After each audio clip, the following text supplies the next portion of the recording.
ونستغفره ونؤمن به ونتوكل عليه ونعوذ بالله من شرور أنفسنا ومن سيئات أعمالنا من يهده الله فلا مضل له ومن يضلله فلا هادي له ونشهد أن لا إله إلا الله وحده لا شريك له ونشهد أن محمدا عبده ورسوله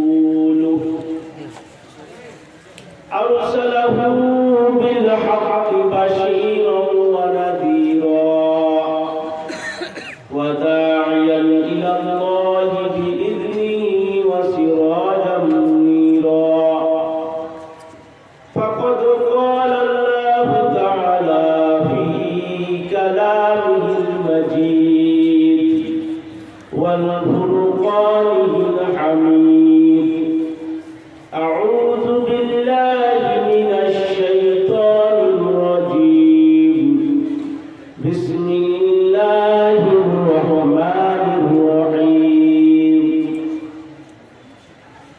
هل يستوي الذين يعلمون والذين لا يعلمون وقال تعالى في مقام آخر لقد كان لكم في رسول الله أسوة حسنة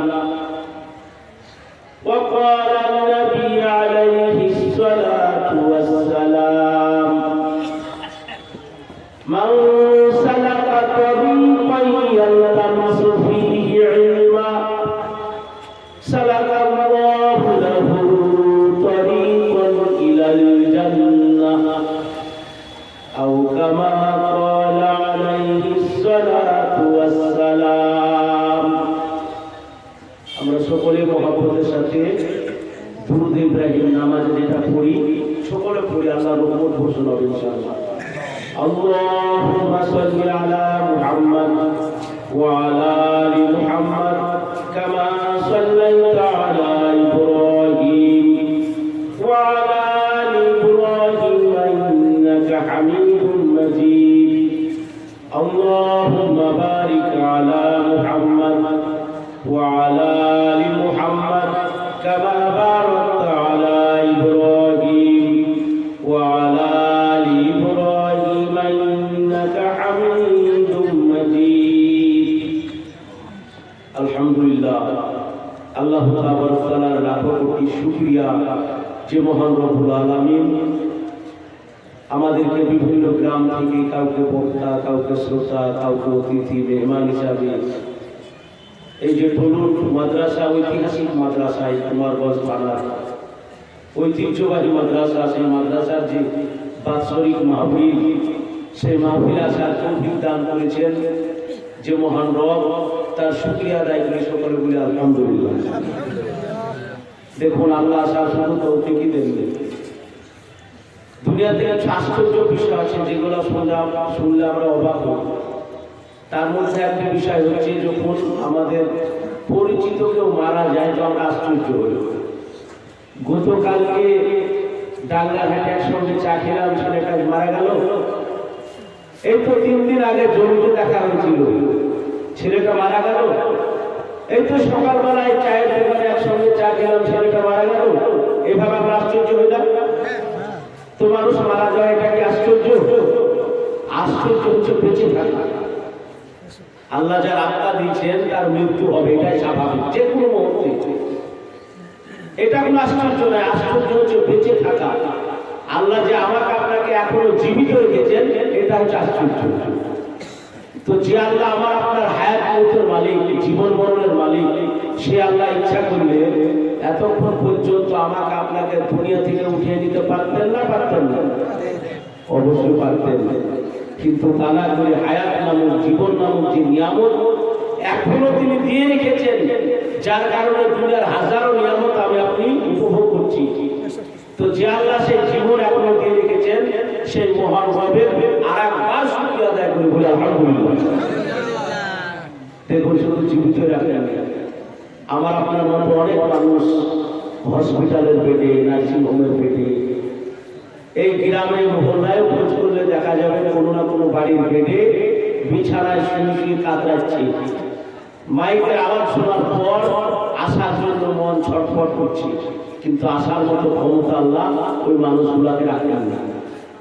তো যে আল্লাহ ওই মানুষগুলাকে কাউকে হসপিটালের বেডে, কাউকে নার্সিং হোমের বেডে, কাউকে নিজের বাড়ির বেডে ফেলে রেখেছেন, ওই আল্লাহ ইচ্ছা করলে আমাকে আপনাকে কোনো হসপিটালে, কোনো নার্সিং হোমে বা নিজের বাড়িতে ফেলে রাখতে পারতেন না? পারতেন না? অবশ্যই পারতেন, কিন্তু তারা করে সুস্থভাবে, সুন্দরভাবে এই গুরুত্বপূর্ণ মজলিস, যে মজলিস সম্পর্কে আল্লাহ রাসূলের কথা নির্যাস, বর্তমানে জায়গাটা হচ্ছে জান্নাতের বাগান। যে জান্নাতের বাগানে যাওয়ার জন্য মৃত্যু শর্ত এবং আমল ভালো হতে হবে। মৃত্যুর পরে আমল ভালো হলে তবেই জান্নাতে আপনি যেতে পারবেন।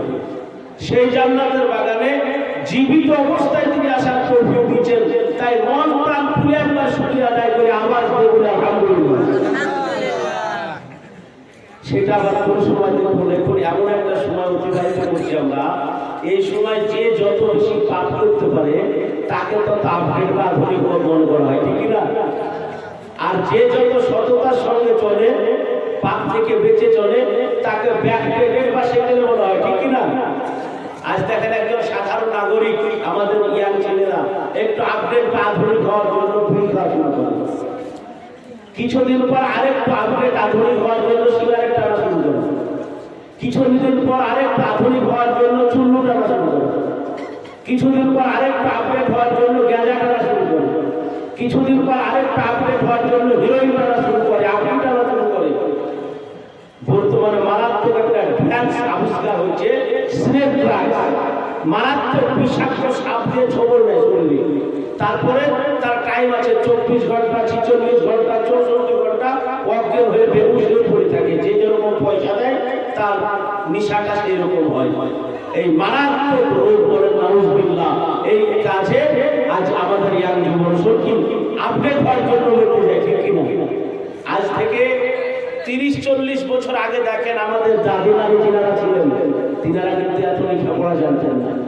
মাধ্যমিক পাস, উচ্চ মাধ্যমিক পাস, বিএ পাস, এমএ পাস, পিএইচডি হোল্ডার খুঁজে পাওয়া যেত না থানাতে একটাও।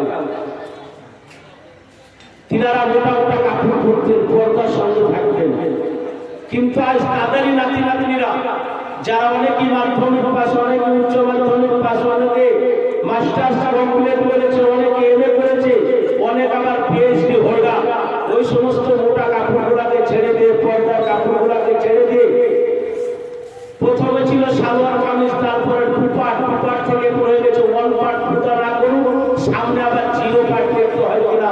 আজ যে মহিলা যত পাতলার চাইতে পাতলা, তার চাইতে আরো পাতলা, নিজেকে আকর্ষণীয় করে, সেক্সি করে, লোভনীয় করে পরপুরুষের সামনে উপস্থাপন করতে পারে, সেই মহিলা বাজারে বেশি ভাইরাল, পপুলার, তার তত ফলোয়ার্স বেশি, ঠিক কিনা?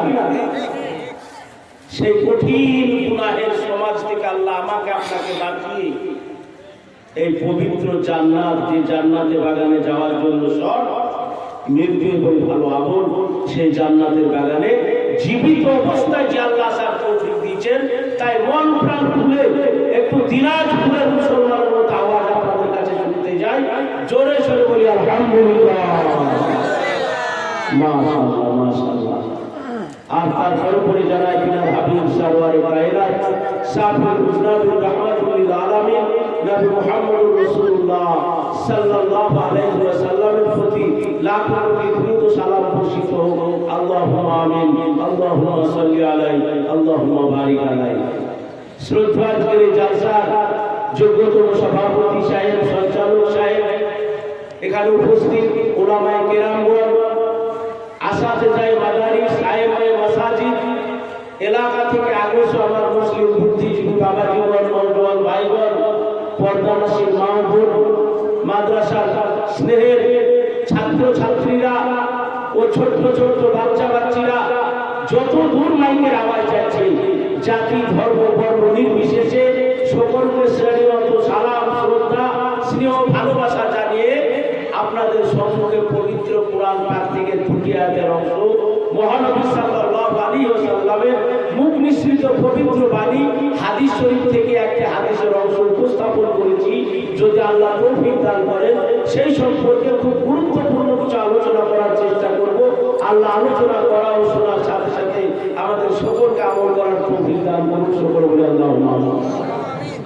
আমি আপনাদের সম্মুখে সর্বপ্রথম যে আয়াতের অংশ দুটো উপস্থাপন করেছি, পবিত্র কোরআন পাকের আয়াত, যে কোরআনের মধ্যে কোনো রকমের সন্দেহ না আছে, সারা বিশ্বের মধ্যে সবচাইতে উত্তম ধর্মগ্রন্থ। যদি বলেন কিরকম, মনে করুন আসমানের নিচে জমিনের উপরে উত্তর থেকে দক্ষিণ পূর্ব থেকে পশ্চিম মক্তব মাদ্রাসা মসজিদ কুতুবখানা লাইব্রেরি, যেখানে মন্দির মসজিদ গির্জা কুতুবখানা লাইব্রেরি, যেখানে যত রকমের ধর্মীয় গ্রন্থ ছিল, পৃথিবীতে এক শ্রেণীর মানুষ আছে যাদের কাছে কোনো ধর্মগ্রন্থই ভালো লাগে না। প্রত্যেকটি ধর্মগ্রন্থেরই কি তারা শত্রু। প্রত্যেকটি ধর্মগ্রন্থের আমাদের কাছে তার আপন আপন জায়গায় তার মান আছে, শান আছে, ইজ্জত আছে, আমরা সম্মান করি। কিন্তু পবিত্র কোরআন পাকের যে শান, যে মান, সেটা পৃথিবীতে আর দ্বিতীয় কোনো কিতাবের নাই। ঠিক কিনা বলেন? যদি বলেন কিরকম, উত্তর থেকে দক্ষিণ পূর্ব থেকে পশ্চিম মন্দির মসজিদ গির্জা কুতুবখানা লাইব্রেরি বইয়ের দোকান, যেখানে যত রকমের বই পুস্তক আছে, ধর্মীয় গ্রন্থ আছে, এক শ্রেণীর মানুষ যাদের কাছে ধর্মীয় গ্রন্থগুলো ভালো লাগে না, সমস্ত ছিনিয়ে নিয়ে গিয়ে সমুদ্রের বুকে ফেলে দিল। পৃথিবীর বুকে আর কোনো বাড়িতে, কোনো মন্দিরে, কোনো মসজিদে, কোনো গির্জায়, কোনো কুতুবখানায়, কোনো লাইব্রেরিতে একখানা ধর্মীয় গ্রন্থ বাকি নাই। সমস্ত ধর্মীয় গ্রন্থগুলো এখন সমুদ্রের পানিতে হয়।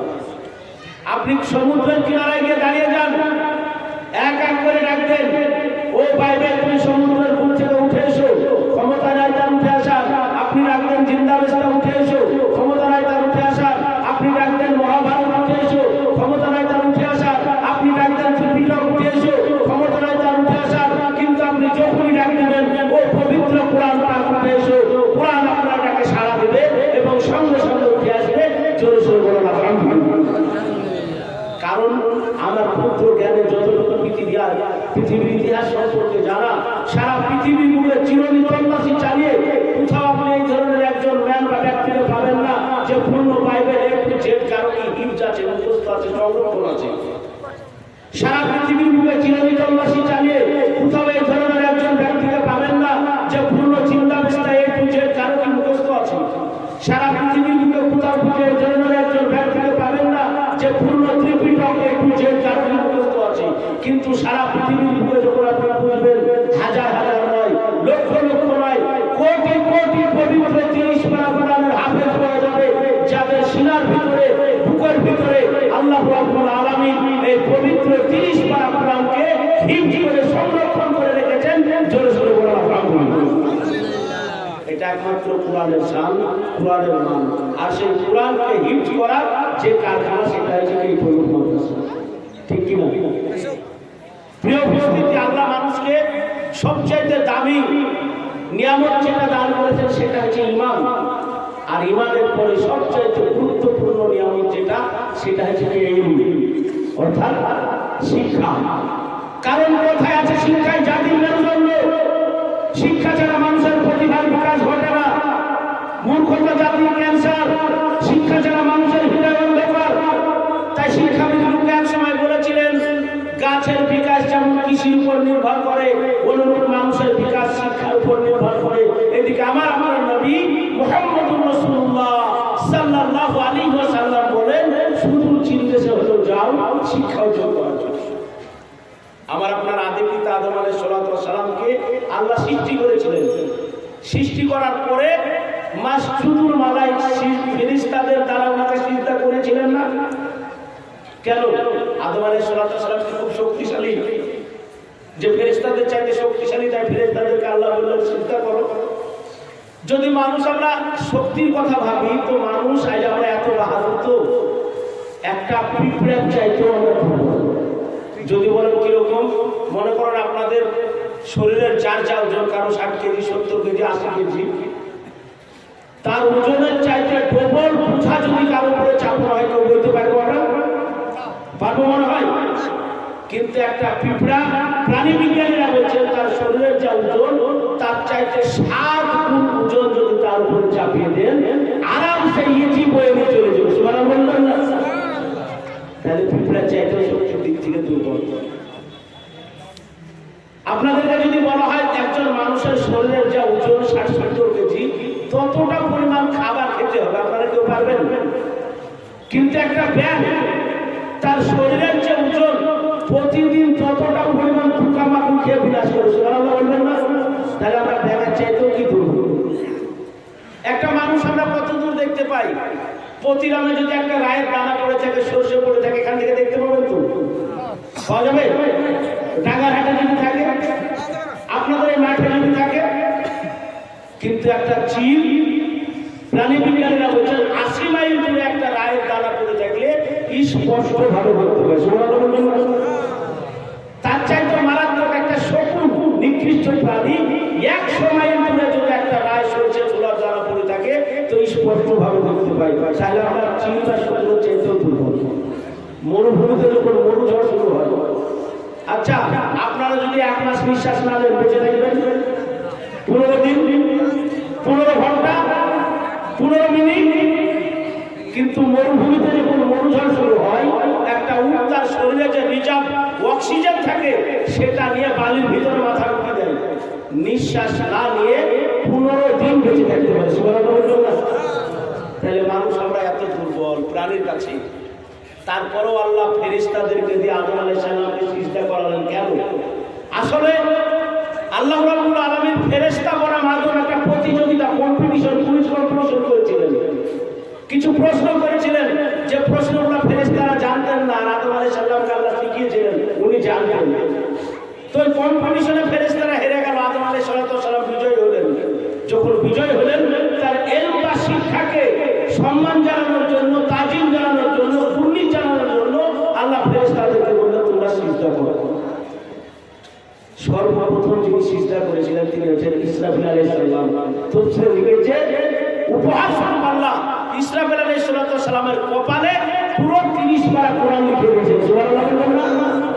আল্লাহ ইশারা দিয়েছেন আদম আলাইহিস সালামের ইলমকে সম্মান করার কারণে আমি যেমন 30 পারা কোরআন তার কপালে লিখে দিয়েছি, দুনিয়াতেও ইলমকে, আলেম ওলামাদেরকে, তোলাবাদেরকে, মাদ্রাসার ছাত্রছাত্রীদেরকে, ইলম শিক্ষার প্রতিষ্ঠানকে তারা ইজ্জত করবে, সম্মান করবে, সহযোগিতা করবে, দুনিয়াতেও তারা সম্মানিত হবে, আর পরকালে তাদের জন্য মহা সম্মান দান করা হবে।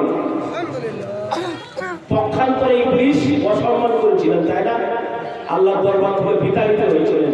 আল্লাহ শিক্ষা দিয়েছেন ইবলিস যেমন ইলমকে, শিক্ষাকে অসম্মান করার কারণে বিতাড়িত হয়েছে, পৃথিবীতেও যারা আলেম ওলামাদেরকে, তোলাবাদেরকে, মাদ্রাসার ছাত্রছাত্রীদেরকে, শিক্ষা প্রতিষ্ঠানগুলোকে কেউ যদি অসম্মান করে তো ইবলিসের মতো পৃথিবীতেও তারা বিতাড়িত হবে, আর কিয়ামতের মাঠে তারা মহা বিতাড়িত হবে। ভাবছিলাম আপনারা শোনার আল্লাহ মহা সৌভাগ্যবান যে আপনাদের এলাকায় এত সুন্দর, শুধু ছাত্র নয়, পুরুষ নয়, পুরুষ মহিলা উভয় শিক্ষার জন্য এত সুন্দর একটা প্রতিষ্ঠান। আল্লাহর রহমতকে খিচে টেনে নিয়ে আসাকে এটা একটা চুম্ব। এখানে কি শিক্ষা দেওয়া হয়? আল্লাহ রাসূলের আদর্শ শিক্ষা দেওয়া হয়। আজ বর্তমান মুসলিম সমাজ আমরা লাঞ্ছিত, বঞ্চিত, অপমানিত, তার একমাত্র কারণ আল্লাহ রাসূলের আদর্শকে কি আমরা ভুলে গেছি। অথচ বর্তমান সারা বিশ্বের মূল দেশ আমেরিকা, আমেরিকার হোয়াইট হাউস, রাষ্ট্রপতি ভবন, যেখানে রাষ্ট্রপতি বসে থাকেন তার পিছনের দেওয়ালে উপরের দিকে কয়েকজন বিখ্যাত মনীষীদের নাম লেখা আছে, যাদের আদর্শ ছিল পৃথিবীর বুকে সবচাইতে উত্তম, সর্বোচ্চতে মোটা করে স্বর্ণাক্ষরে যে নামটি লিখে আছে সেই নামটি হচ্ছে নবী মুহাম্মদ রাসূলুল্লাহ সাল্লাল্লাহু আলাইহি ওয়াসাল্লামের নাম। একবার জোরে জোরে সুবহানাল্লাহ বলবেন না? যে আমেরিকা মুসলমানদের পয়লা নম্বরের শত্রু বললেও ভুল হবে না, শত্রু কথাটা লিখে রেখেছি। লন্ডনের লিখছেন, লন্ডনের বিখ্যাত ইউনিভার্সিটি, তার গেটের প্রবেশ পথে কয়েকজন বিখ্যাত মনীষীদের নাম লেখা আছে, সর্বোচ্চতে যে নামটি লিখা আছে সেই নামটি হচ্ছে নবী মুহাম্মদ রাসূলুল্লাহ সাল্লাল্লাহু আলাইহি ওয়াসাল্লামের নাম। অধ্যাপক মার্টিন আল্লাহ রাসূলের আদর্শকে নিয়ে 14 বছর রিসার্চ করেছেন। গবেষণা করার পরে তিনি তিনার বইয়ে লিখেছেন, প্রশান্ত মহাসাগরের নিচে যে বালুকা রাশি আছে, পৃথিবীর মানুষ এক হয়ে গণনা করে একদিন না একদিন শেষ করতে পারে, এটা সম্ভব। কিন্তু নবী মুহাম্মদুর রাসূলুল্লাহর আদর্শের যে মাধুর্যতা, গভীরতা, এটা শেষ করা কোনোদিনই সম্ভব না। মাইকেল হার্ট বিশ্বের বুক থেকে 100 জন মনীষীকে বেছে নিয়েছেন, ইংরেজিতে একটা বই লিখেছেন যার নাম দিয়েছেন দ্য 100। ওই বইয়ের পয়লা নম্বরে যার স্থান দিয়েছেন তিনি হচ্ছেন আমার আপনার নবী মুহাম্মদুর রাসূলুল্লাহ সাল্লাল্লাহু আলাইহি ওয়াসাল্লামের নাম। তাকে তার বন্ধুরা জিজ্ঞেস করেছিল যে মুহাম্মদের নাম 1 নম্বরে কেন ছিল? মোজেস ছিল মানে মুসা, ঈসা, এদের নামটা দিতে পারে, তার মহারথী আছে। তো উনি বলেছিলেন আমি যদি তার নামটা 1 নম্বরে না দিতাম তো আমার কলমে পৃথিবীর বুকে সবচেয়ে বড় জুলুম করা হয়েছে একজন মানুষ। সুবহানাল্লাহ বলবেন না? আর কেন 1 নম্বর অনুষ্ঠান দিবেন না? আপনারা সকলেই জানেন, জানা কথা একটু ইশারা দেব। আল্লাহ রসুলের আব্বা উনি যখন মায়ের গর্ভে ইন্তেকাল করেছেন, তাই না? নবীজির মা আমিনা কোথায় থাকেন? শ্বশুর বাড়ি আব্দুল মুত্তালিবের বাড়িতে থাকেন। যে পাড়ায়, যে মহল্লায়, যে বাড়িতে থাকেন, ওই পাড়ার পুরো মহিলা মহলে একটা সমালোচনার ঝড় হয়েছে। আব্দুল্লাহ বেওয়া স্ত্রী আব্দুল মুত্তালিবের পুত্রবধূ, সে এত দামি আতর, খুশবু, পারফিউম ইউজ করে যেটা আশেপাশের পুরো শহরে পাওয়া যায়। কোথায় থেকে সংগ্রহ করে? আর করে তো করে, কেন সে ব্যবহার করে? সে তো বেওয়া। পাড়ায় যদি কোনো কথা প্রচার করতে হয় তো মেয়েদের কাছে গিয়ে বলতে হবে, বাবা তুমি জানেন, জান বলে বললাম, আর কাউকে বলে না। প্রোগ্রাম প্রচার হবে না, হবে না? আপনাদের এখানকার মেয়েরা ভালো সব করে না, তাই না? আপনার আমার ব্যাপারে যদি পাড়ায় কোনো সমালোচনা হয় তো একদিন না একদিন কানে কথাটা আসবে না, আসবে না? আব্দুল মুত্তালিবের কানে কথাটা গিয়ে পৌঁছেছে, এই বাপ শুনবেন না? তো আব্দুল মুত্তালিব মনে মনে ভাবছেন আমার বৌমার ব্যাপারে যে সমালোচনা হচ্ছে এটা তো অমূলক না, এই সুগন্ধ খুশবু তো বৌমার কাছ থেকে আমিও পাই, এটা তো যাচাইয়ের প্রয়োজন আছে। তাই আব্দুল মুত্তালিব একদিন মা আমিনাকে ডাক দিয়ে বলছেন, বলে মা আমিনা, পাড়ার মহিলা মহলে একটি সমালোচনার ঝড় শুরু হয়েছে। আব্দুল্লাহর বাবা স্ত্রী আব্দুল মুত্তালিবের পুত্রবধূ এত দামি আতর ব্যবহার করে, খুশবু ব্যবহার করে, পারফিউম ইউজ করে। ইয়াতর তো বাসার না, কুফার না, মক্কার না, মদিনার না, কোথায় থেকে সে সংগ্রহ করে? আর করে তো করে, সে তো একজন বেওয়া মহিলা, নিজের জন্য সে ব্যবহার করে। বলে মা গো, এত দামি আতর তুমি কোথায় পাও? আর কেন বা তুমি ব্যবহার করো? মা আমিনা চোখের পানি ছেড়ে দিয়ে বলেন, আব্বা জান, আজ কয় মাস হলো আমার স্বামী আব্দুল্লাহ ইন্তেকাল করেছেন।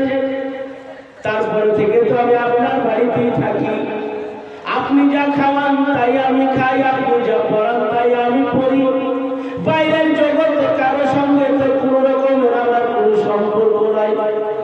আমাকে আতর এনে দিবে, কে পারফিউম এনে দিবে, কে খুশবু এনে দিবে, আর কেনই বা আমি একজন বেওয়া মহিলা সেটাকে ব্যবহার করবো? আব্দুল মুত্তালিব বলেন, মা গো, তবে তোমার শরীর থেকে এত সুন্দর খুশবু আসে, এই খুশবু সুন্দরতা আমি অনুভব করি। বলে এত সুন্দর খুশবু তোমার শরীর থেকে কেন আসে মা, বলো? মা আমিনা চোখের পানি ছেড়ে দিয়ে বলেন, আব্বা জান, আমি বলতে পারবো না, তবে আব্বা গো, আমার পেটে যে মেহমান, যে অতিথি এসেছে, এই মেহমান যেদিন থেকে আমার গর্ভে এসেছে, আব্বা জান, আমি যখন থুতু ফেলি আমার থুতু দিয়ে মুছলে আমার মতো খুশবু বাইর হয়। আমি আমার শরীর দিয়ে ঘাম ঝরে, আমার ঘাম দিয়ে মুছলে আমার মতো খুশবু বাইর হয়। আমি না যখন পায়খানা করে পেশাব করি, আমার পায়খানা পেশাব দিয়ে মুছলে আমার মতো খুশবু বাইর হয়। বলে আব্বা জান, আমি যখন রাস্তা দিয়ে হেঁটে যাই, আমার পায়ের তলায় পাথর পড়ে মনের মতো করে যাই, কাটা পড়ে পুরা পাপড়ি হয়ে যায়, রাস্তার দুই দিকের গাছগাছালি আমাকে খারাপ করে। আমি যখন কুয়াতে পানি তুলতে যাই, গিয়ে দেখি কুয়ার পানি আর তলদেশে নাই, কুয়ার মুখে চলে এসেছে। আমি বালতি ভর্তি করে দিই, পানি নিয়ে চলে আসবো। বান্ধবীরা বলে, আমিনা দাঁড়াও দাঁড়াও, তুমি চলে গেলে কুয়ার পানি আর কুয়ার মুখে থাকবে না, তলদেশে চলে যাবে। আমি দাঁড়িয়ে থাকি, বান্ধবীরা বালতি ভর্তি করে দেয়। আমি যখন চলে আসি, বান্ধবীরা এসে বলে, আমি তুমি আসার সাথে সাথে কুয়ার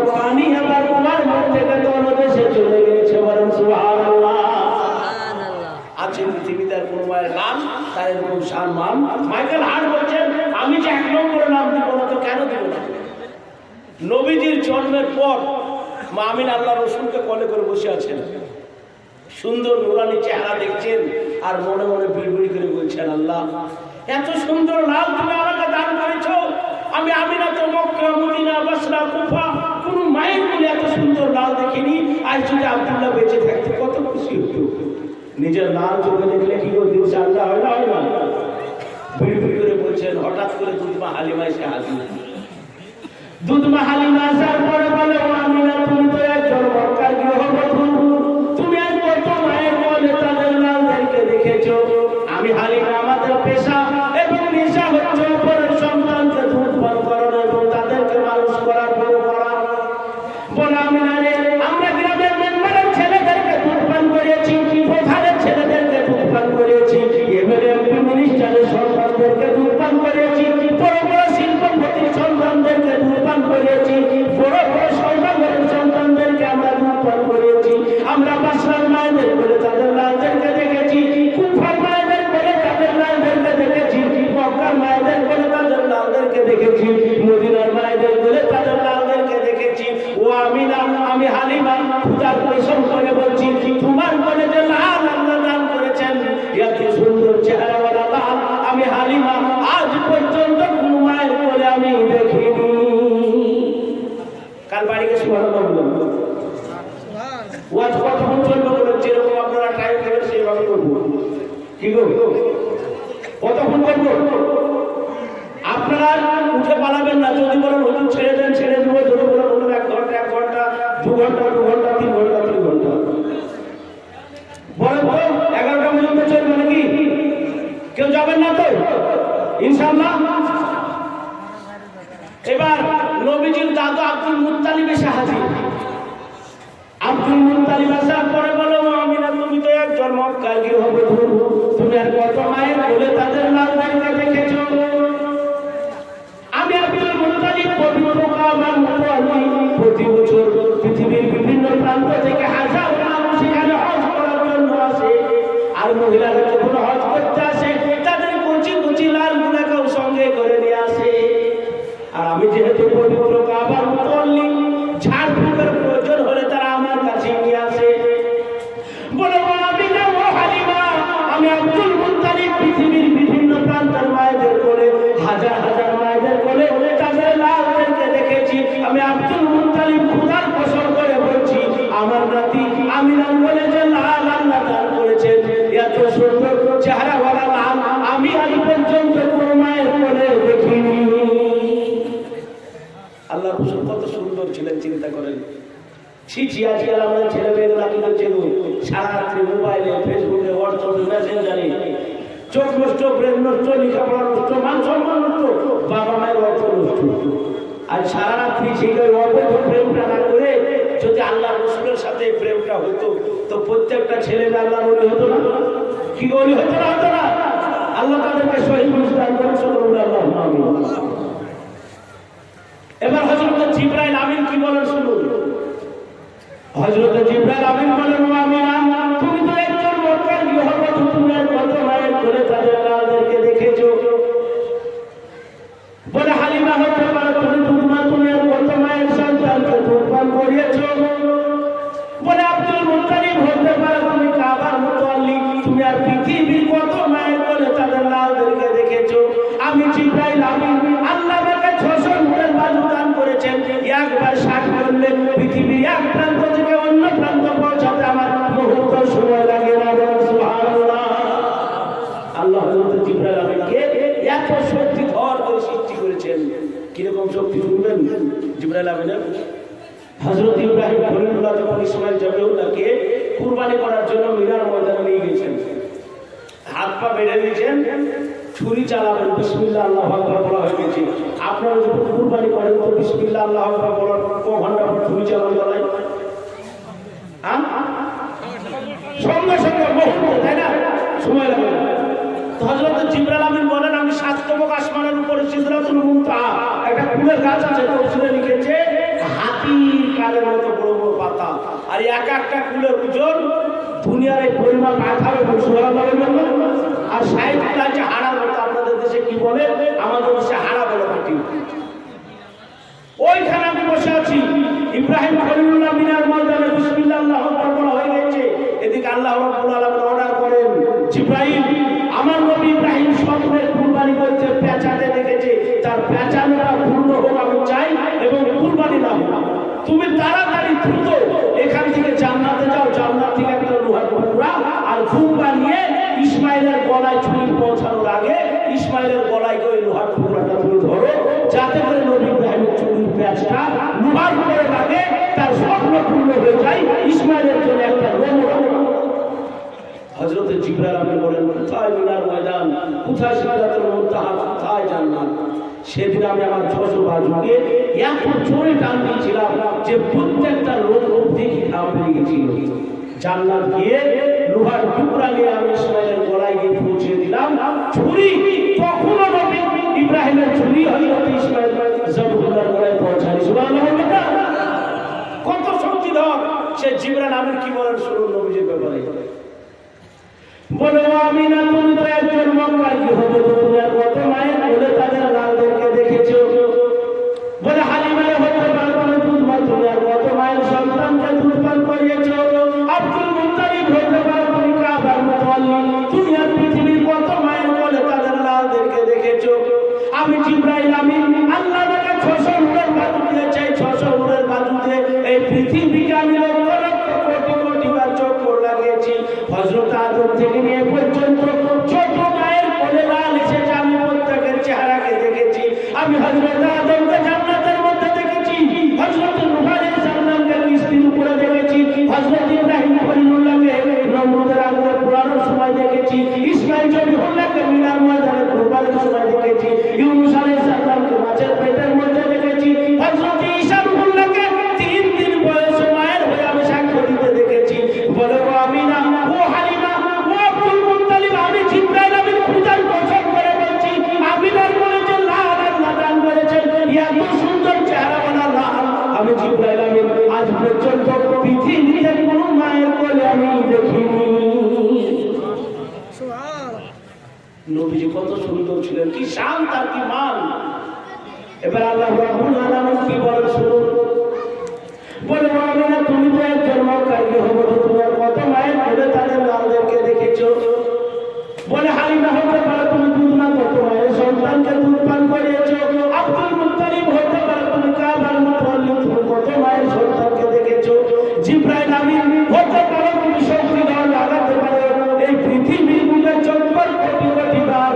আমি আল্লাহ আমার ইজ্জতের জালালের বড়াই কসম করে বলছি, আমি আল্লাহ আমার নবী আমার প্রেমিক আমার মাহবুব নবী মুহাম্মদুর রাসূলুল্লাহ সরওয়ারে কায়নাত সাইয়্যিদুল মুরসালিন রাহমাতুল লিল আলামিন মুহাম্মদুর রাসূলুল্লাহ চাইতে সুন্দর করে এই পৃথিবীতে আমি তোর কোন মায়ের লালকে তৈরি করিনি। তোমরা দেখবে তো কেমন করে দেখবে। মাইকেল হার্ট বলছেন আমি যে 1 নম্বরে নাম দিব না তো কেমন করে দিব না। সেই নবীর আদর্শ মাদ্রাসা থেকে শিক্ষা দেওয়া হয়। আল্লাহ রাসূলের আদর্শের কথা দুই একটা বলি। আল্লাহ রাসূল যখন মক্কায় ছিলেন, পবিত্র কাবার চাবি যার কাছে থাকতো তার নাম হচ্ছে উসমান সাইদি। সে মুসলিম। আল্লাহ রাসূল উসমান সাইদির কাছে গিয়েছে, উসমান কাবার চাবিটা একটু দাও, আমি কাবার ভিতরে ঢুকে আল্লাহর ইবাদত করবো, উপাসনা করবো, নামাজ পড়বো। তো উসমান সাইদি রেগে উঠেছে, আরে আব্দুল্লাহর এতিম ফুলা তার হাতে আমি চাবি দেবো। আল্লাহ রাসূল অনেক অনুরোধ করলেন, কোনো মতে দিল না। আল্লাহ রাসূল বলছেন, উসমান কোনদিন যদি এই চাবি আমরা আমার হাতে দেয় সেদিন কি হবে? এই জেনে করে বেচারে দোয়ালি করবো না, সোনা পাথর মাটি এতিম ছেলে মুহাম্মদ তার হাতে কাবার চাবি আসবে। আল্লাহ রাসূল দুঃখ পেলেন, ফিরে চলে আসলেন। লম্বা ইতিহাস। হিজরত করে মক্কা থেকে মদিনায় গেলেন। মদিনা থেকে 10 বছর পর আল্লাহ রাসূল 10,000 সাহাবায়ে কিরামগণকে নিয়ে মক্কা বিজয় করেছেন। রাস্তায় আসছেন, দেখছেন একটা কুকুরের বাচ্চা হয়েছে। তা আল্লাহ রাসূল সঙ্গে সঙ্গে একজন সাহাবীকে সিকিউরিটি নিযুক্ত করে দিলেন। এই 10,000 সাহাবীর বহর যতক্ষণ পর্যন্ত এই জায়গাটা পার না হবে ততক্ষণ তোমাকে এখানে গার্ড দিতে হবে, দায়িত্ব পালন করতে হবে। একটা কুকুর ছাড়া যাতে কোনো সমস্যা নাই। সুবহানাল্লাহ বলবেন না? আরে মানুষ তো মানুষ, আল্লাহ রাসূল পশুর কত নিরাপত্তা দিয়েছে চিন্তা করেন। আজ অনেকের অ্যালার্জি মাদ্রাসা শিক্ষার কথা শুনলে। বাপজিরা আমার শোনা না, এই মাদ্রাসাতে তো প্রেম প্রীতি মহব্বত ভালোবাসার শিক্ষা দেওয়া হয়। এই মাদ্রাসা টিকে থাকলে বাপের সম্মান ছেলের অন্তরে থাকবে, মায়ের সম্মান থাকবে, ভাই ভাই মিল মহব্বত থাকবে, হিন্দু মুসলমানের মধ্যে সম্প্রীতি ভ্রাতৃত্ব ভালোবাসা তৈরি হবে। আল্লাহ কুরআন পাকের মধ্যে বলেছেন, ওয়ালাকাদ কাররামনা বানি আদম ওয়া হামালনাহুম ফিল বাররি ওয়াল বাহরি ওয়া রাযাকনাহুম মিনাত তাইয়্যিবাত। ওয়ালাকাদ কাররামনা বানি আদম, I have honoured the sons of Adam, আমি আদম সন্তানকে মর্যাদা দান করেছি। বলো সুবহানাল্লাহ। এখানে আমরা আদম সন্তানের কথা বলেছেন।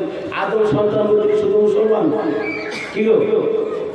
হিন্দু, মুসলিম, জৈন, খ্রিস্টান, বোর, বিল, মুচি, মুন্ডা সবাই হবে আদম সন্তান না? তাহলে আল্লাহ বলছেন মানুষের মনুষ্যত্বের দিক থেকে, মানবিকতার দিক থেকে প্রত্যেকটা মানুষ হচ্ছে মর্যাদাপূর্ণ। চাই সে নামাজি হোক, বেনামাজি হোক, মুসলিম হোক, ফেরেশতা হোক, ঈমানদার হোক, বেঈমান হোক। তাইলে যে কোরআন প্রত্যেকটা মানুষকে সম্মানিত করেছেন, সেই শিক্ষাই কিন্তু এই মাদ্রাসা থেকে দেওয়া হয়। সেই মাদ্রাসায় সন্ত্রাসের কোনো গন্ধ থাকতে পারে? জনগণের পারে? অসম্ভব। আল্লাহ রাসূল বলেন, আল খালকু ইয়ালুল্লাহ ফাহাব্বু খালকু মান আহাব্বা ইলা ইয়ালি। সমস্ত সৃষ্টি হচ্ছে আল্লাহর পরিবার, আর আল্লাহর নিকট ওই ব্যক্তি সবচাইতে মহব্বতের পছন্দনীয় পাত্র যে আল্লাহর পরিবারের সঙ্গে ভালো ব্যবহার করে। সমস্ত সৃষ্টি আল্লাহর পরিবার বলেছেন আল্লাহ রাসূল।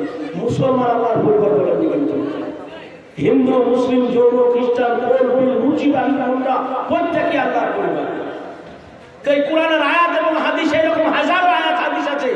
আল্লাহ রাসূল একটা হাদিসের মধ্যে বলেন, আর-রাহিমুনা ইয়ারহামুহুমুর রাহমান ইরহামু মান ফিল আরদি ইয়ারহামুকুম মান ফিস সামা। দয়াশীল আল্লাহ মানুষের উপরে দয়া করে। হে পৃথিবীর মানুষ, তোমরা পৃথিবীবাসীর উপরে দয়া করো, তাইলে আসমানওয়ালা তোমাদের উপরে দয়া করবে। এখানে কিন্তু মুসলমানের উপরে দয়া করো তা বলেননি, প্রত্যেকের উপরে দয়া করার কথা আসছে। সেই জায়গায় দাঁড়িয়ে দেশের রাষ্ট্রপতি থেকে শুরু করে একজন সাধারণ নাগরিক, জাহাজের পাইলট থেকে শুরু করে একজন ভ্যান চালক, জাতি, ধর্ম, বর্ণ নির্বিশেষে প্রত্যেকেই সম্মানীয়, ঠিক কিনা বলে সেই তারিখ এখানে দেওয়া হয়। তো আল্লাহ রাসূল 10 বছর পর মদিনায় যখন প্রবেশ করছেন, একজন সাহাবী, তার সামনে তার বাবাকে হত্যা করা হয়েছে, মায়ের উপরে মাকে বেজ্জত করা হয়েছে, বোনের উপরে অসম্মান করা হয়েছে। এইরকম মানের একজন সাহাবী জোশ আর থাকতে পারছেন না, সঙ্গে সঙ্গে বলে উঠলেন, আলিয়াউল মারহামাত দিন হচ্ছে প্রতিশোধ গ্রহণ করার দিন। সঙ্গে সঙ্গে নবীর চেহারা লাল হয়ে গেল। আল্লাহ রাসূল বললেন, না না না, আলিয়াউল মারহামা, আজকের দিন হচ্ছে ভালোবাসার দিন, মহব্বতের দিন, প্রেম প্রীতি ভালোবাসার দিন। বলে সুবহানাল্লাহ। সকল আল্লাহ রাসূল সাধারণ ক্ষমা ঘোষণা করে দিলেন। মাইকেল হার্ট লিখেছেন, কোন শাসক কোন দেশ থেকে কোন মানুষ বিতাড়িত হয়েছে, হওয়ার পরে সে দেশ যখন দখল করেছে তো কিছু না কিছু ক্ষতি করেন, এরকম ইতিহাস নাই। একমাত্র একজন ব্যক্তির ইতিহাস, তিনি হচ্ছেন আমার আপনার নবী মুহাম্মদুর রাসূলুল্লাহ সাল্লাল্লাহু আলাইহি ওয়াসাল্লাম। বলেন সুবহানাল্লাহ। আল্লাহ রাসূল যখন মক্কায় প্রবেশ করছেন, ওই যে উসমান সাহেবী যে চাবি দিয়েছিল না, ভয়ে কাঁপতে কাঁপতে হাত থেকে চাবিটা পড়ে গেছে, পাহাড়ে পাহাড়ে পাড়ে গেছে। একজন সাহাবী চাবি খুলে পেয়েছেন। খুব গুরুত্বপূর্ণ কথা শুনুন। চাবিটা নিয়ে সামনে রাসূলের হাতে দিলেন, বলে, ইয়া রাসূলুল্লাহ, ইয়া হাবিবাল্লাহ, এই পবিত্র কাবার চাবি একদিন আপনি উসমান সাহেবের কাছে অনেক অনুরোধ করেছিলেন, বিনয় করেছিলেন, কিন্তু উসমান সাহেব সেদিন কিন্তু আপনাকে দেয়নি। আজ দেখুন ভয়ে উসমান সাহেবের চাবি ফেলে দিয়ে পালিয়ে গেছে।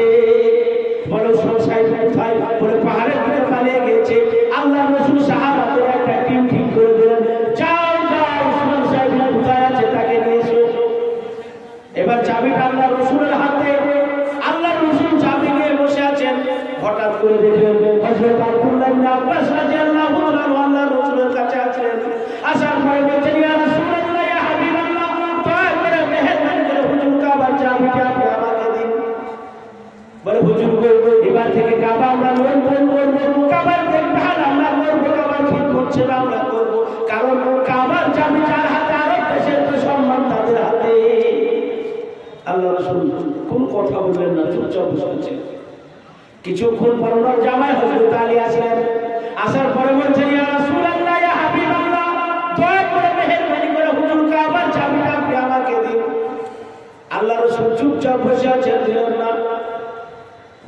কিছুক্ষণ পর সাহাবাদের ওই টিমটা উসমান সাহেবকে ধরে নিয়ে আসছেন, থরথর করে কাঁপছে। আল্লাহ রাসূল ভয় ভয় শোনা যায়, বলে উসমান রে, কোনো ভয় নাই, কোনো ডর নাই, কোনো রকমের টেনশন নাই, চিন্তা নাই, তুমি ভয় করো না। আল্লাহ রাসূল বলেছেন, উসমান, আমি বলেছিলাম এই চাবি আমি কোনোদিন আমার হাতে আছে, তুমি রেলে করে উঠেছিলে, দেখো আল্লাহ সেই চাবি আমার হাতে দিয়েছে কিনা। এবার আল্লাহ রাসূল কি করলেন, ওই চাবি উসমান সাহেবের হাতে তুলে দিয়ে বললেন, উসমান রে, আজকের এই ঐতিহাসিক দিনে এই চাবি আমি তোমার হাতে উঠিয়ে দিলাম এবং আমি নবী ঘোষণা দিলাম, এই চাবি শুধু তোমার হাতেই নয়, বংশ পরম্পরায় যুগ ধরে তোমার বংশের হাতে এই চাবি থাকবে। সুবহানাল্লাহ।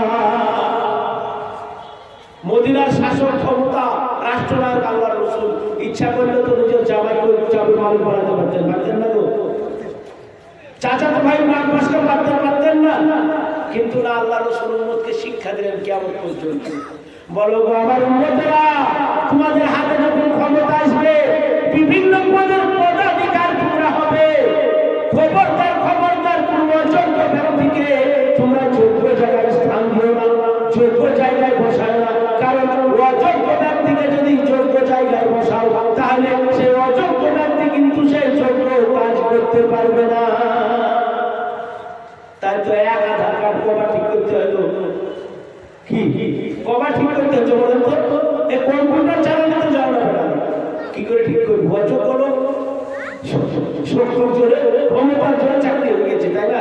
আল্লাহ রাসূল শিক্ষা দিলেন, খবরদার তোমরা কি এরকম করো না। উসমান সাহেব তো অবাক, তখন সব মুসলিম ইসলাম গ্রহণ করেনি।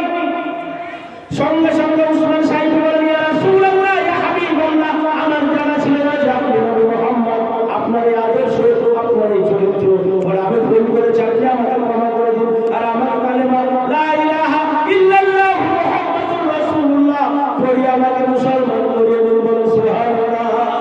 সঙ্গে সঙ্গে আল্লাহ রাসূলের হাতে হাত দিয়ে কি করলেন? ইসলাম গ্রহণ করলেন। এই শিক্ষায় তো মাদ্রাসাতে দেওয়া হয়। বাপজিরা আমার শোনায়, রানেরা, মাদ্রাসার ইতিহাস আপনাদের সম্মুখে একটু বলি। আল্লাহ রাসূল যখন পৃথিবীর বুকে আবির্ভাব, ওই সময়টাকে আইয়ামে জাহিলিয়াত বর্বরতার যুগ বলা হতো। মানুষের মধ্যে মানবিক মূল্যবোধ ছিল না, মানবিকতা ছিল না, সদা সর্বদা শক্তিশালী যারা দুর্বলদের উপরে জুলুম করত, মহিলাদের পেট ছিঁড়ে তাদের বাচ্চা বের করে তলোয়ার গেঁথে ঘোরাতো। এটা ছিল তখনকার ইয়াং জেনারেশনের মস্তি করার একটা কায়দা। আল্লাহ রাসূল ভাবতেন যে বর্বর মানুষগুলোকে কিভাবে সোনার মানুষে পরিণত করা যায়, আর গাড়ি হিরায় গিয়ে দান করতেন। 40 বছর পূর্ণ হয়ে গেল, পবিত্র কোরআনের আয়াত সর্বপ্রথম যে মেসেজটি আল্লাহর কাছ থেকে আসলো, ইকরা অর্থাৎ পড়ো। আল্লাহ রাসূল ভাবলেন এই মানুষগুলোকে, বর্বর জাতিগুলোকে সোনার মানুষে পরিণত করতে হলে শিক্ষা প্রতিষ্ঠানের দরকার আছে। তাই তিনি মাদ্রাসার ভিত্তি স্থাপন করলেন হযরত আবু বকর সিদ্দিক রাদিয়াল্লাহু আনহুর বাড়িতে, উমর ইবনে খাত্তাবের বোন ফাতেমার বাড়িতে, তারে আকামে হিজরত করে মদিনায় গেলেন। মদিনাতে যাওয়ার পরে মসজিদে নববীতে তিনি বিশ্ববিদ্যালয় তৈরি করলেন, জামিয়া বা ইউনিভার্সিটি শুরু হয়ে গেল। ওই পরপর মানুষগুলা যাদের কাজ ছিল রক্ত নিয়ে হুলি খেলা, ওই মানুষগুলাই ওই মাদ্রাসার শিক্ষায় শিক্ষিত হয়ে পরবর্তীতে সোনার মানুষে পরিণত হয়েছিল। আলহামদুলিল্লাহ। বিভিন্ন দেশে বাচ্চা শিক্ষা শুরু হয়ে গেল।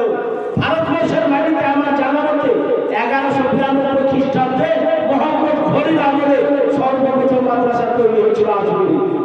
পরবর্তীতে ব্রিটিশ পিরিয়ডে, আগে মুঘল পিরিয়ডে ভারতবর্ষে 12 লক্ষ মাদ্রাসা তৈরি হয়েছিল এই উপমহাদেশে। কালের করাল গ্রাস ইংরেজরা আসার পর ওই মাদ্রাসাগুলোকে সব মুক্ত করে দেওয়া হয়েছিল। আপনারা সকালে জানেন এই দেশকে স্বাধীন করার জন্য 1857 খ্রিস্টাব্দে বড় ধরনের যুদ্ধ হয়েছিল, যেটাকে সিপাহী বিদ্রোহ বলা হয়, আসলে এটা ছিল মহাবিদ্রোহ। 1857 খ্রিস্টাব্দের যুদ্ধে ভারতবর্ষের নাগরিক, বিশেষ করে মুসলমানরা, যদিও তিনারা সফল হতে পারেন, ইংরেজদের বড় ক্ষতি হয়েছিল। ওই সময় ব্রিটেন থেকে একদল সমীক্ষক হয়েছিল, ভারতবর্ষে যারা দায়িত্বে ছিলেন তাদের কাছে রিপোর্ট তলব করেছিল যে এত কামানগুলো আবার ভারতবর্ষের মাটিকে তোমরা আয়ত্তে নিয়ে আসতে পারবে, তার কারণ কি বলবো।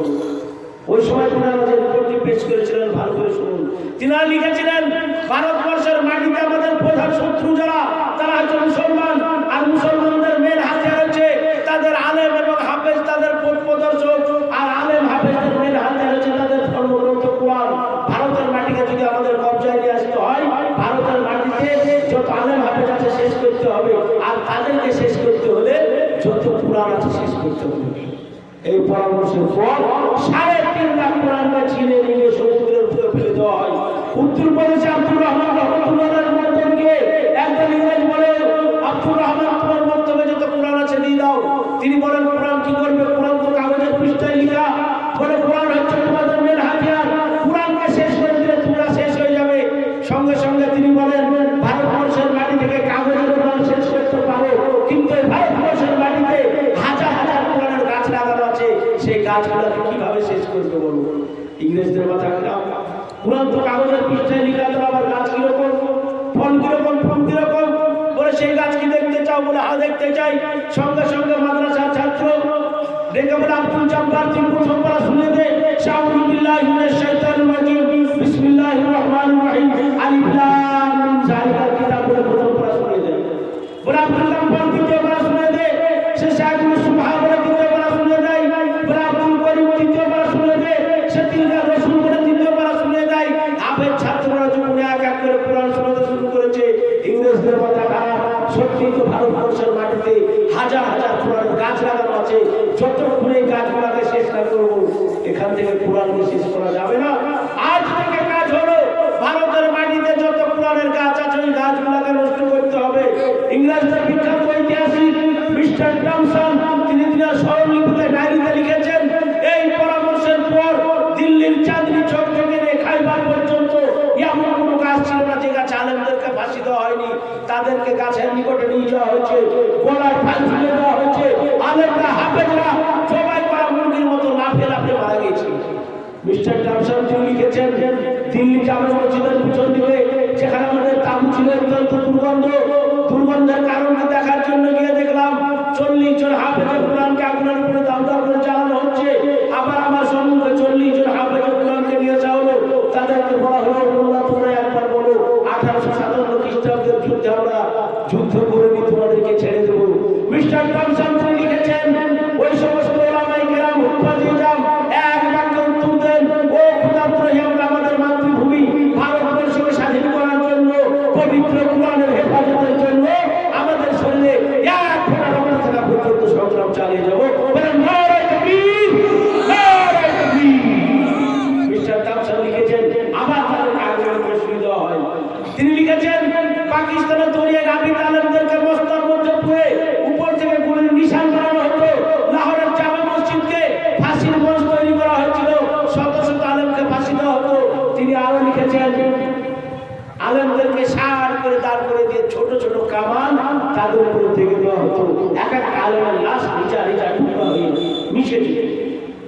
ভারতবর্ষে এমন একটা পরিস্থিতি চলে এসেছিল, কোন গ্রামে মানুষ মারা গেলে জানাজা পড়ার লোক খুঁজে পাওয়া যেত না। বলুন সুবহানাল্লাহ। উত্তরপ্রদেশের একটা ঘটনা বলছি আপনাদেরকে। একটা গ্রামে মানুষ মারা গেছে, সকাল থেকে সন্ধ্যা জানাজা পড়ানোর লোক আশেপাশে 10-20টা গ্রামে পাওয়া যেত না। শুধু ওখানে না, পুরো ভারতে উপমহাদেশের হাল এরকম হয়ে গেছিল। মনে মনে ভাবছে কোথায় পাবো, তো চল দেখি এখান থেকে নিয়ে যাই কোথায়। ডাঙ্গার হাটে গিয়ে মানুষ বসে আছে, দেখছে 10টার দিকে একটা মানুষ সাইকেলে করে চলে আসছে, মাথায় টুপি দাড়ি, মনে মনে ভাবলেন হুজুর হতে পারে।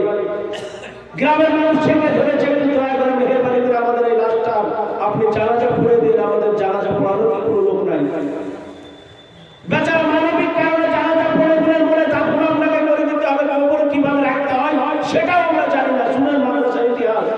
তিনি আসলেন, আসার পরে কবরে নামলেন, লাশ রেখে দিলেন, মাটি নিয়ে চলে গেলেন। অফিসে যাওয়ার পরে দেখছেন উনার বুক পকেটে আইডি কার্ড ছিল, চাকরি সেটা খুঁজে পাচ্ছেন না। শর্ট ঘুরে চলে আসলেন, সমস্ত রাস্তা বাড়ি খুঁজে আর পেলেন না। মনে মনে ওনার ধারণা হলো তাহলে কি আমি কবরে নেমেছিলাম তখন বুক পকেট থেকে পড়ে গেছে। গ্রামের মানুষকে বলছেন, ভাই এই তো 40-50 মিনিট হলো রাস্তা রেখে এসেছি, মনে হচ্ছে যেন আমার কার্ডটা কবরে পড়ে গেছে। ওই কার্ড না আমার চাকরি শেষ হয়ে যাবে, আমার 5-7টা ছেলে মেয়ে, বাবা মা, আমি একমাত্র ইনকামের রাস্তায় ছোট্ট চাকরিটা, একটু চলুন আপনারা। গেলেন, যাওয়ার পরে কবরের মাটি সরালেন, খাপাচি তুললেন। হঠাৎ করে দেখছেন 40-50 মিনিট আগে যে লোকটাকে কবরে মাটিতে কাফন করে শুয়ে রাখা হয়েছিল, সেই লোকটাকে ফুল সাজিয়ে ফুলের উপরে শোয়ানো হয়েছে, পুরো বডিটাই ফুল দিয়ে দেওয়া হয়েছে এবং তার চেহারাটা 14 তারিখের পূর্ণিমার মতো ঝলঝল করছে। আর পুরো কবরস্থান কবর করার সঙ্গে সঙ্গে মুশকে আমরার মতো মোহিত হয়ে গেছে। সুবহানাল্লাহ। উনি দেখছেন 5 আইডি কার্ডটা পড়ে আছে, উঠে নিলেন, কবর ঠেকে দিলেন। গ্রামের মানুষকে বলছেন, এর বাড়িতে আমাকে নিচলন কে আছে? বলে আর একমাত্র স্ত্রী ছাড়া আর কেউ নাই। চলেন তার বাড়িতে নিয়ে গেলেন। যার পর তার স্ত্রীকে জিজ্ঞাসা করছেন, মা আপনার স্বামীর আমল কি ছিল বলুন।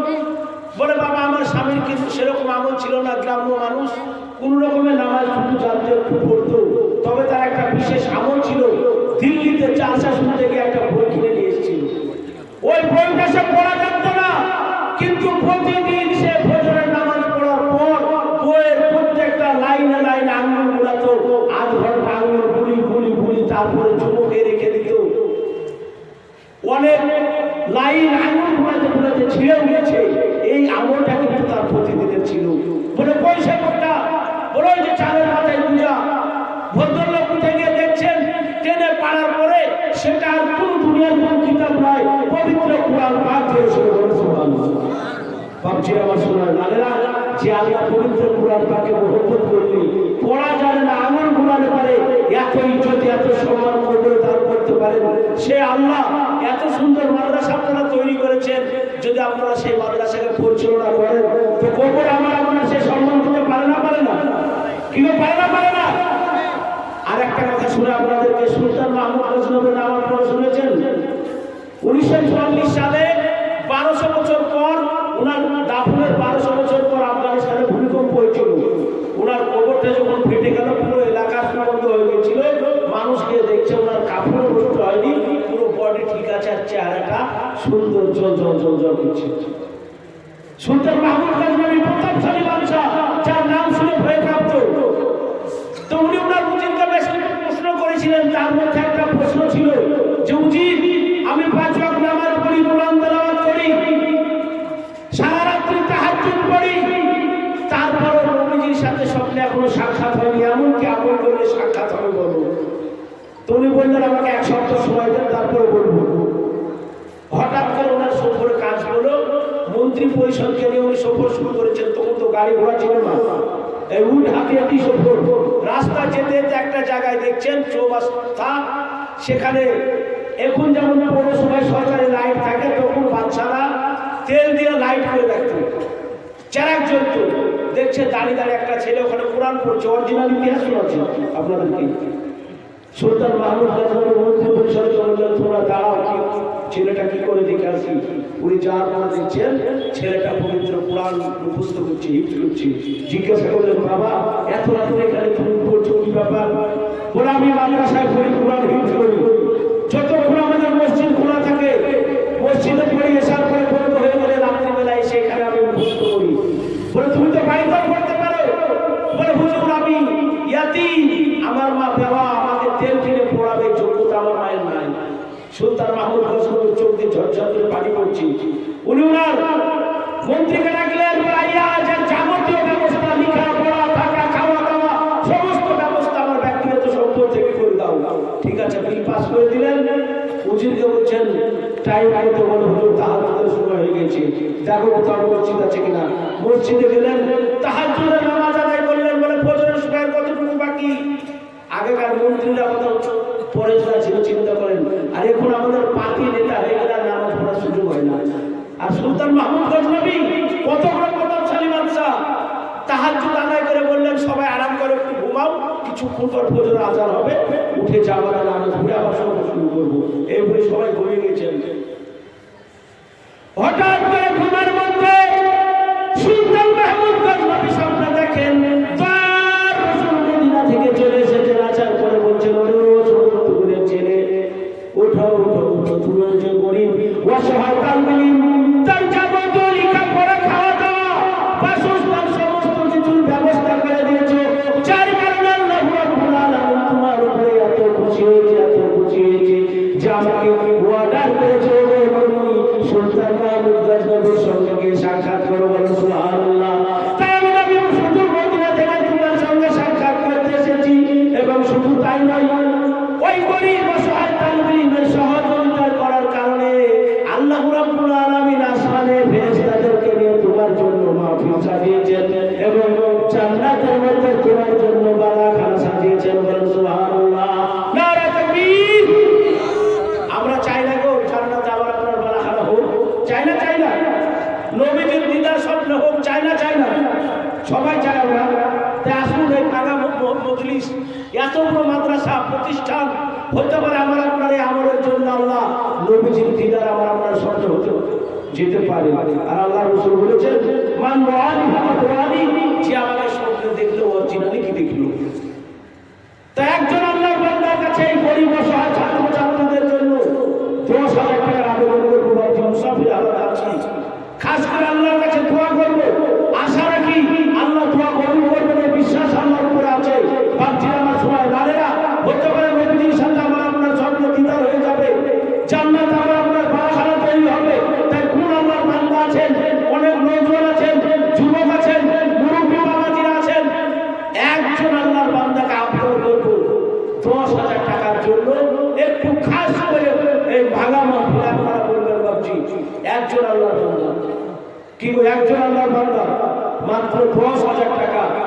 বহু টাকা আপনারা খরচ করেছেন, বহু জায়গায় বাপ মা মারা গেছে, কবরে শুয়ে আছে, যে জন্য পুকুরি মা কত কষ্ট করে পেটে রেখেছিল, জন্মের সময় কত রক্ত, কত ব্যথা, কত লজ্জা জন্য বেহুশ হয়ে গেছিল, যে বাপ পেটে রাখে আমাকে আপনাকে মানুষ করেছে, হাজার হাজার টাকার সম্পদ জমি জায়গা আমাকে আপনাকে দিয়ে গেছে বাপজি, সেই বাপ মায়ের জন্য কথা বলো না, সেই বাপ মায়ের জন্য আল্লাহ রাস্তায় মেহেরবানি করে একজন আল্লাহর বান্দার কাছে আবেদন করবো মাত্র 10,000 টাকা। জি, এতগুলো লোকের মধ্যে থেকে একজন, কোন বাপজি আছেন আমার, সোনার লাল আছেন, নওজোয়ান যুবক আছেন, ইয়াং ভাইয়েরা আছেন, 10,000 খাস করে আপনার জন্য দোয়া করবো ইনশাআল্লাহ। আশা রাখি আল্লাহ হতে পারে এই দোয়া কবুল করে আমাকে আপনাকে মজলিসকে কবুল করে নিতে পারেন। বলি বাপজি আমার সোনার লালেরা, কমসে কম একজন আল্লাহর বান্দা বলি 10,000 টাকা, কি গো হবে না? জি, আচ্ছা 10,000 টাকা দেওয়ার মতো ক্ষমতা আপনাদের নাই নাকি? হাত খুলে বলেন যে হুজুর আমরা এখানকার মানুষ গরিব, 10,000 টাকা দেওয়ার মতো আমাদের ক্ষমতা নাই। তুলে হাত তুলে দেখি, যদি ক্ষমতা না থাকে তাহলে হাত তুলে আমরা চাইব। হাত তুলছেন না, তার মানে ক্ষমতা আছে তো নাকি? হ্যাঁ, বাপজি বেশি তো চাইনি, নবীর সাহাবারা জান দিয়ে দিয়েছে, সম্পদ দিয়েছে, স্ত্রীকে বিয়ে করেছে, সন্তানদেরকে ইয়াতীম করেছে, বাপ মাকে সন্তান হারা করেছে, তারপরে তো আবার আপনার কাছে দিন এসে পৌঁছেছে। আর যে মাদ্রাসাগুলো যদি না বিক্রি রাখি, জেনে রাখবেন আমার আপনার সন্তান মৃত্যুর সময় এমনও দিন আসছে সামনে, আমাকে আপনাকে বড় বড় দেখবে না, কোমরে মাটিও দিবে না, তোমার বড় তোমার কথা। আমার আপনার মন্ত্রীর দায়িত্ব মাদ্রাসাগুলোকে টিকে রাখা ভাবছি, বহু টাকায় ছেলে বসন এত ভুল হয়ে গেল, শয়তান তোমাদেরকে এনার্জি দিচ্ছে নাকি? বহু টাকা বহু রাস্তায় খরচ করেছেন ভাবছি, পূজা না করে কোনো পেটে যদি ব্যথা উঠে, যন্ত্রণা উঠে, হসপিটালে গেলে এরকম কত টাকা চলে যাবে ভাবছি। তাই মুসাফির হালাত আপনার কাছে আবেদন করছি, একজন আল্লাহর বান্দা কমসে কম মেহরবানি করে আল্লাহর রাস্তায় একজন বলে ভাবছি। মুর্শিদাবাদে এত ভুল হলে একটা মানুষ উঠে পড়তো ভাবছি, আমার সোনার লালেরা আমি এসেছি আপনাদের এলাকায়, কমসে কম একজন বলেন হুজুর আমি 10,000 টাকা দিব। কালকে মুর্শিদাবাদে চাষ আছে গিয়ে গল্প করবো, দিনাজপুরের মানুষ, গ্রামের মানুষ এত ভালো আমার কথা বলা রেখেছি, খাস করে দোয়া ভাবছি। কোন মুরব্বী আছেন, কোন নওজোয়ান আছেন, মাস্টার, ডাক্তার, হাজি সাহেব, চাষি, একজন আল্লাহর বান্দা হবে না? জি, কমসে কম একজন বলি ভাবছি, একটু মান সম্মান ইজ্জত সকলের থাক, আমার থাক, আপনাদের থাক, এই গ্রামে থাক, একজন আল্লাহর বান্দা একবার নারায় তো বুঝবার আল্লাহ হওয়ার ফোন দিয়ে একজন আল্লাহর বান্দা খাড়া হবে, হাত উঠে বললেন হুজুর আমি দিব, একবার না পারলে দুবারে, তিনবারে, চারবারে, আস্তে আস্তে যেরকম ভাবে হুজুরদের হাতে জমা দেবেন।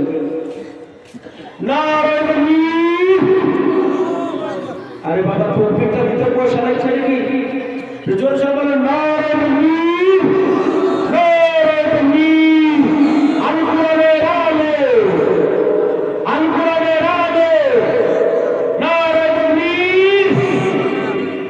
একজন আল্লাহর বান্দা, কমসে কম একজন একটু আমার কথাটা রাখবেন না গো।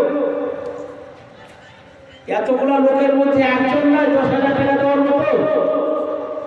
হায় আল্লাহ, আল্লাহ তুমি গ্রহণ করো, করো করো, দিলে মায়া দাও, মহব্বত দাও, শয়তানের ওয়াসওয়াসা থেকে হেফাজত করো। আল্লাহ তুমি তোমার কোনো বান্দাকে তৈরি করে দাও মওলা, যেন তোমার কোনো বান্দা এসে বলে যে হুজুর আমি বারে না পারলে 2 বার না 3 বারে 5 বারে 10 বারে আমি একজন আল্লাহর বান্দা আছি, 10,000 টাকা দিব। কমসে কম একজন আল্লাহর বান্দা একটু মেহেরবানি করে আল্লাহর রাস্তায় গরিব আছি খাস ইনশাআল্লাহ। কোন আল্লাহর বান্দা আছে একটু আপনারা হাতও উঠাচ্ছেন না, আবার দিচ্ছেন না, কেমন মানুষ আমাকে বুঝতে পারছি না, আমার কথা আপনাদেরকে বুঝাতে পারছি না, তাও তো বুঝতে পারছি না নতুন মানুষ হিসাবে। আমার কথা আপনারা বুঝতে পারছেন? পাচ্ছেন তো? তো একটা লোক 10,000 টাকা হবে না? হায়াফাউস মাদ্রাসার কমিটি, এলাকাবাসী, গ্রামবাসী, এতটা এই এলাকার মানুষের মধ্যে একটা লোক 10,000 টাকা হবে না? এত সত্য মাটি আমি তো অবাক হচ্ছি, হুজুরা কত কষ্ট করে মাদ্রাসা চালান, 250 ছাত্রছাত্রী 200 উপরে শুনলাম, প্রতিদিনের খাবার, গরিব অসহায় তাদের কত খরচ হয় গো। কমসে কম একটা লোক 10,000 টাকা হবে না এই মজলিস থেকে ভাবছি। জি কমসে কম একজন আল্লাহর বান্দা একটু মেহেরবানি করে বলেন যে হুজুর আমি 10,000 টাকা দেবো আমার বাপ মায়ের জন্য, তোমার জন্য, দাদু দাদি, নানা নানি অসুখ হয়েছে, আল্লাহ হাজার হাজার টাকা, লাখ লাখ টাকা আমরা হসপিটালে খরচ করছি, আদি চেয়েছি, আর সাজদা তো তারা তো বলা, সাজদা করলে পরে বালা মুসিবত দূর হয়, দেখা যাবে 5 লাখ টাকা খরচ করে ডাক্তারের কাছে যে অসুখটা ভালো হয়েছে, আপনি 10,000 টাকা আল্লাহ রাস্তায় দিলে আল্লাহ সেই অসুখকে ভালো করতে পারে না, পারে না? জি একজন আল্লাহর বান্দা হবে না? ভাবছি একজনের কাছে আবেদন থাকলে আমি বলে দিলাম, দুজন মিলে বলে প্রথমে একজন বলেন তো 5,000 টাকা, এবার আর দেরি করেন না, বলো হুজুর আমি 5,000 টাকা দেব।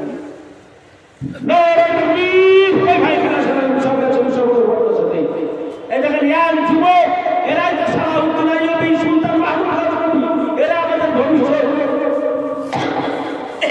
কি নাম ভাইজান? মুফাজ্জল মন্ডল। আল্লাহ কবুল করুন, সবাই বলুন আল্লাহুম্মা আমিন। আল্লাহ নবীদের সাথে সামনে দিদার করুন, বলুন আমিন। জান্নাতে তার জন্য বালাখানা তৈরি করুন, বলুন আমিন।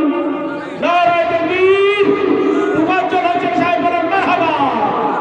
এই মুফাজ্জল হচ্ছে নামে বান্দা এখানে ছিল, আর ছিল কিনা ছিল জাহান্নামের জগতে, আর সোনার বান্দা এই মজলিসে থাকিবা, আর 5,000 টাকা দিল হাসিয়া হাসিয়া, ও গো আল্লাহ দয়াময়ী তোরা যে করিয়া, আর তাহারি কানে নৌ কবুল করিয়া, এই যে আসাতে যে বসে করেছে গোদান, এই কবুল করিয়া নৌ পাখো সুবহান, এই আলু পাখি গুণাগার গুণা নাহি জানি, আর তাহার জন্য করেছেন দেওয়া পাখি না জননী, এই আমিন খুদা সুন্দর আমিন, এই মোদের দোয়া কবুল করে রব্বুল আলামিন। নারে তাকবীর।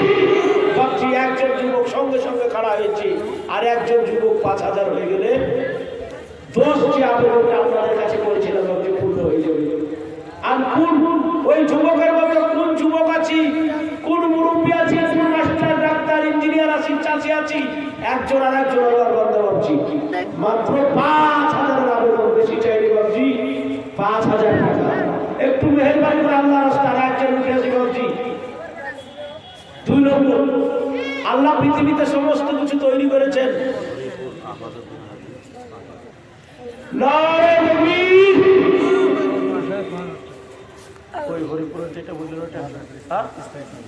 মাদ্রাসার স্থায়ী সভাপতি সাহেব যোগ্য ব্যক্তি, হরিপুর বাড়ি, নামটা নাম হাজি আফাদউদ্দিন সাহেব, মারহাবা। হাজি আফাদউদ্দিন সাহেব বলেন আমি 5,000 টাকা দেব, বলেন নারে তাকবীর। এই আফাদউদ্দিন নামে বান্দা এখানে ছিল, আর ছিল কিনা ছিল তারা ভালো বোঝা গেল, আর সোনার বান্দা এখানে থাকিয়া, আর 5,000 টাকা দিল মাদ্রাসা লাগিয়া, এই গো আল্লাহ